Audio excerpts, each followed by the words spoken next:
iyo dalka dibadiisa naga soo gaaray oo si toos ah idinka imanaya stuudiyaga xarunta deegaanka Soomaalida ee magaalada Jigjiga madaxweynaha dawladda deegaanka Soomaalida Itoobiya mudane Cabdi Maxamuud Cumar ayaa ku booqday ardaydii baanbayda ugu horeysay ee u qalin jabisay deegaanka Soomaalida kulliyadda tababarada xirfadaha baanbayda ee ciidamada difaaca qaranku ay ku leeyihiin magaalada Addis Ababa ardaydan oo ay tiradoodu dhan tahay 72 arday sida faafaynta warkan uu noogu sheegayo wariye Cabdi Cumar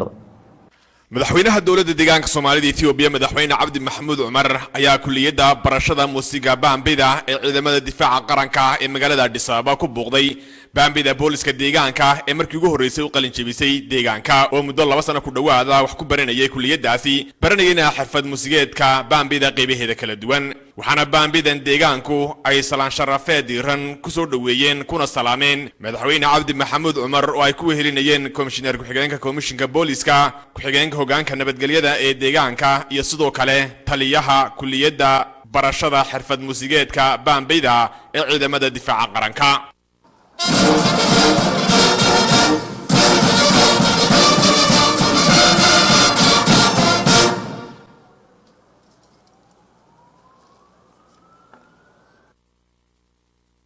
salaantaasi kadib ciidamada booliska baanbayda deegaanka Soomaalida Itoobiya u qalin jabisay waxa sidoo kale halkaas ay ku soo bandhigeen kuna qaadeen heesta calanka deegaanka Soomaalida Itoobiya oo ay soo bandhigeen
sidoo kale ciidamadan booliska baanbayda deegaanka Soomaalida Itoobiya markii ugu horeysay u qalin jabisay waxay soo bandhigeen xirfad muusigeedka baanbayda oo markaad maqasho ee muusigu uu dhagaha ku soo dhaco sare u qaadaya shucuur farxadeedka maskaxda u qaabilsan qaybta xiisaynta muusiga